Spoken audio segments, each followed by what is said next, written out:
Hey, what is going on? You are listening to The Brown Perspective. This is RO. Aquí estoy con Eduardo. Hey, man. What's up? How's it going? Good, good, good. So, did you hear about Lia Thomas winning 3 events and setting 5 records at the Ivies on her way to the NCAA championships? I sure did. I heard about it on the radio, and then after you shared this topic, I did a little digging myself. You know who also heard about it? Who did? Fox News. No And way, dude. Lauren Boebert declares runner-up to transgender swimmer Lia Thomas rightful winner. So the runner-up came in, what was it, 1.75 seconds behind Lia Thomas. And as in case people don't know, Lia Thomas is a trans swimmer that's gotten a lot of people really upset that she has an unfair advantage when it comes to this, because she did win 3 events and set 5 records. But it's interesting to see what the reaction has been from the likes of Fox News, to go as far as to say she's not the winner, the runner-up is the actual winner. So I think I wanted to talk to you about this because I do think it does open up some interesting questions regarding what the natural evolution of these competitive sports is headed towards. Just hmm because when you have trans individuals that identify as one or the other, then it's going to be interesting. What's your take on that? Yeah, I think for me, a few things. So, believe it or not, I ran track, and I know that this has been an issue on the track field too. There's been a few. Actually, last year there was a trans runner who was not allowed to compete for the U.S. Olympic team. Um, and I think as an athlete, and you know that particularly in swimming, I know you people think that 1.75 seconds is not a lot of time, but when you're talking about races that are decided by very small, the fraction of a second, that's a long time, right? So I think that just thinking about that, the fact that a couple of seconds in the sport do matter, because in some ways, um, you know, I know that when I did track, I know that there are faster women who run track than me, particularly at the Olympic level. And a lot of it is because of their training and also because of their genetics, right? They're good runners. So I know as a guy, I'm sure that there were women that were a lot faster than me. I know that what's complicated here is, there's the sense of fairness, that feeling that, well, if this person was a man, a year ago, and now he's going through some treatments, and now he's competing with me, his body's still of that of a man, and probably is producing testosterone at a higher level still. So I know that that's the big issue, like the issue of fairness, of fairness in competition. I know that did come up regarding the treatment, and aren't you cleared after doing like 2 or 3 years of that treatment? Is it to reduce your testosterone?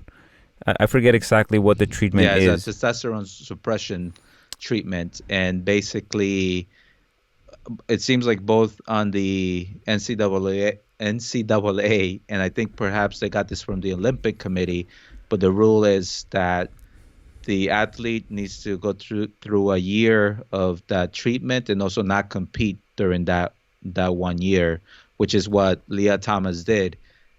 Uh, she competed as a man for the first 3 years, then took time off, transitioned for a full year, and then she got a chance to swim for the Penn women's swimming team.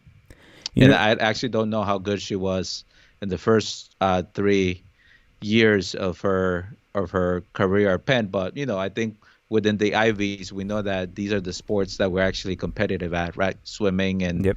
a lot of these nerdy but athletic sports. You have to admit that even for individuals like myself and you that are in alignment with supporting individuals identifying however they want, you have to admit that this gets us into a tricky situation because, or at least it's going to be an interesting situation in the next few years because there are individuals that are born with, say, this is even difficult to explain, but Men that look like women and women that look like men. you can be born with. Remember that I think it was a South African track runner, female, Yes. born female, but she had high levels, I believe, of Hmm. testosterone, and she Yep. was just decimating the competition. Now with her, there was no controversy. At least there shouldn't have been any, because born a woman, identified as a woman, and she still, her body was like just huge and physically better than, or at least a mismatch with her competitors, and so she just had that natural advantage based on her genetics. And even at the time, there were some, I believe, what likely conservatives that were complaining about her, saying that she really shouldn't be competing with women. So it wasn't even a transgender individual. It was actually a woman that was born a woman, Just happen to identified as a have woman. a lot of testosterone. But yeah, but I think for me that's the amazing thing because when you think about it, as humans, we can be either female or male, like we're using the same body, and it's just whatever our genetics do that tell us, okay, this body is going to become a man, and your parts are going to become that of a man, or your parts are going to become that of a woman, but they're basically the same parts. So it's not far-fetched to think that maybe within that process there could be something of that, okay, this person is going to look like a man, but maybe emotionally they feel like a woman, or they're a woman and they feel like a man. And it could have been because, I mean, they are born that way, right? Because maybe there was something in that process that didn't switch and just stayed, or maybe there was confusion on what cell needed to do what they wanted to do. But But either way, the fact that there can be feminine males and masculine females is a reality of our human experience. but I do think there's a little bit more gray area there than clear cut black and white, because let's say you take the professional women NBA players and put them against the men. On average, I think the men will have the advantage just because physically they're bigger, they're more muscular, and so although you do have individuals that are born as women that have this, they're out. I would say they're outliers if they have the high testosterone that gives them an advantage over the other females. They probably all fall around the same, which is like a level that they're at a disadvantage against someone like a Lia Thomas or the South African runner. So now, what you're doing, aren't they just in a way enabling the trans individuals to have? So if you had the outliers before, you're just really opening it up so that trans individuals come in and they become part of that group of female outliers that you would have had before. So let's say before it would have been like 1 or 5% that had these advantages. Now you open up that pool and maybe it's like 20% when you bring in the trans individuals. So the competition is really going to be between those 20%.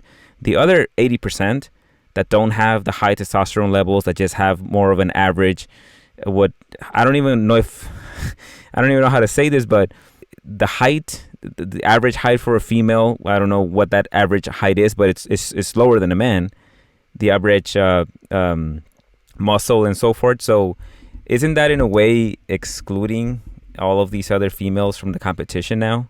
Well, it is, and I think that, well, a couple of thoughts. Actually, I played soccer with women college athletes, and they were great. I mean, they were technical. A lot of them maybe not as fast as I was, but they were just as strong as I was. They had better passing ability, all these things, and they were tough. I mean, Yeah.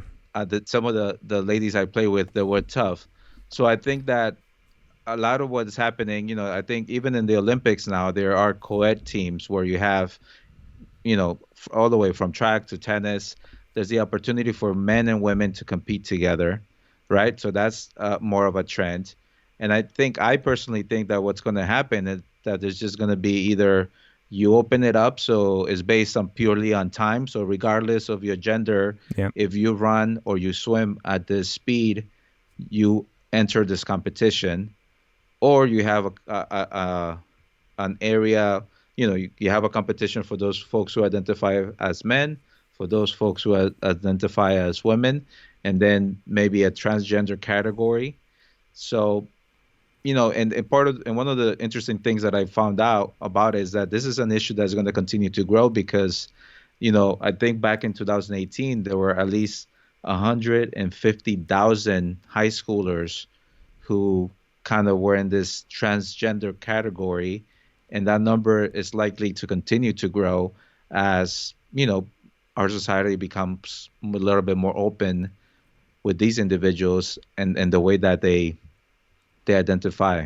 And it's gonna be coming. It's gonna be interesting when the Olympics come around or international competitions because, sure, they might be allowed to compete against women here if you're trans, but you're not gonna be able to compete in the Olympics because other countries are not going to be in agreement with that. So, what do you think, Lia Thomas? I If think at some point, I think at some point the Olympics have to wrestle with this because I mean they're the ones that set the tone for what Olympic or um what's the word I'm looking for sportsmanship. I mean, you have the Olympics, they really are the ones that the authorities and the ones that set the example for all the other leagues to follow. yeah, just it's tricky. You think if they opened up the NBA for women to try to compete against men, I'm sure that there would be some, right? There's be a Yeah. small percentage of them, but do you think And again, that's yeah? Do you think that's a level playing field, NBA and the NFL? I'm just thinking, what if all of the sports were just co-ed, so male and female? Because it seems to me like this is probably the direction that we're going towards, or at least we're gonna have to to figure that out because the transgender, the more you get, if you get more and more transgender individuals that identify as females, I do think that they are going to have an advantage against females. So that's going to be interesting. What if all of a sudden, like let's say in 10 years, all of the transgender females have all the records and the competition is just um, between them and maybe like a yeah. very small percentage of females. Yeah, and I think by that point the Olympics is going to have to decide, okay, do we create a separate transgender category for um these individuals to participate and have a separate one for men and one for for women. So I think that Yeah. So you know what it feels like? So sorry to interrupt. You know what it feels like? The categorization of male and female wasn't perfect to begin with, and mhm, so it made it so that in some cases a very small percentage of outliers had a disproportionate advantage. But now what we've done is we've made it so that okay, well now if you're trans and if you identify as the other sex, then you can compete with them. We've just shifted the advantages and disadvantages from like one group of people to another. It's like it was already an imperfect solution. Now it's like I don't know if it's more imperfect, but it feels like it didn't really solve anything. well, yeah, it's survival of the fittest, right? You have folks who are able to compete at this level. No, but I think part of it, and that comment was a little bit on think was the expression Tongue in cheek. chicken tongue in cheek. There Yeah, you go. yeah, Don't flip it. yeah, Um, exactly. Yeah. so part is the evolution, right? Oh man, so many things to say. Let me go back to the other thing. I think yes, could there be an opportunity for men and women to play football or basketball together? Yes, and there'll probably be very specialized roles when the game gets to that level. And I think that if you have women who compete at that level, great. I mean, that's pretty amazing. So there will be that sort of specialization. But I guess what we haven't touched upon is really how it must be for that individual if they have identified as a member of the opposite sex to be able to compete and do it in a way that they feel comfortable, Right. because that's how they are, right? That's how they feel, that's how they are, and that's how they want to be perceived in the world. No, I agree with you. And again, we we definitely support individuals regardless of how they want to identify. It's just it does pose some interesting questions here when it comes to competition. But thinking about it, the NBA discriminates against short people. So Exactly. we've always had sports favoring specific physical traits. And if you're Hispanic, then your chances of playing in the NBA are a lot smaller than other groups, because just the average height for Hispanics is maybe somewhere in like, I don't know, 5'8", 5'10". If you just take like a and maybe I'm just talking about, say, Mexicans, so maybe the average height is there. I don't want to talk for all the other Latinos and Hispanics, but We're taller in the South. yeah, exactly. Yeah, so I don't know. This is definitely something that something's gonna give at some point, because you're gonna see it more and more. You're gonna see the records being taken by the trans individuals, at least trans that identify as female. I don't think it's gonna happen the other way around. Well, that would be interesting. What When it happens, if it does happen, can you imagine?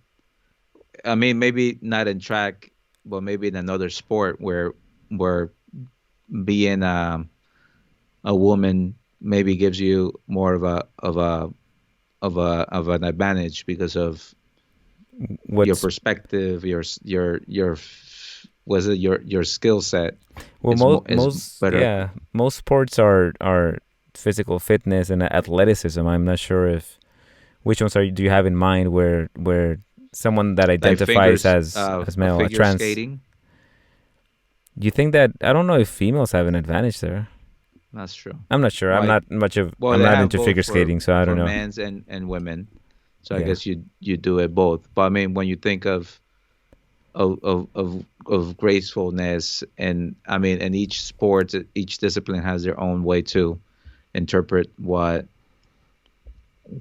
the what mastering that skill is. Yeah.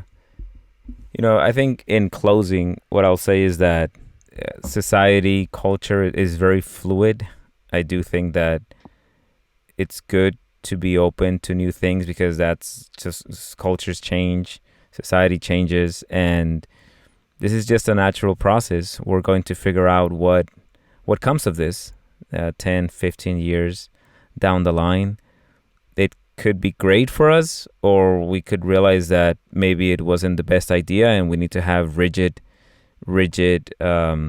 boundaries between the sports. Maybe at some point they'll make my dream come true and they'll have a NBA for 6 feet and under people, right? And then maybe that's a thing too. Yeah, and I think to your point, part of this change, and I just have to say, like, I understand the impulse to be afraid of this and to sort of just think of the unfairness. And I think I'm glad that we're in a point where, as a society, we're more willing to say, okay, here's a process that we ask you to follow, and if you can follow this process, you can compete in the way that you identify, and then being able to your point, see how do we need to change or tweak these rules in order to be more inclusive and to allow people, regardless of how they identify, to be able to compete in the gender they identify with, You know, right? Because in some ways, and I think that's part of the reason, I think partly the right has taken issue with this, the conservatives trying to, like, this is change it. Yes, I can see, like, the initial, like, oh, this is not fair, but it's also we need to change. We need to adapt, and I think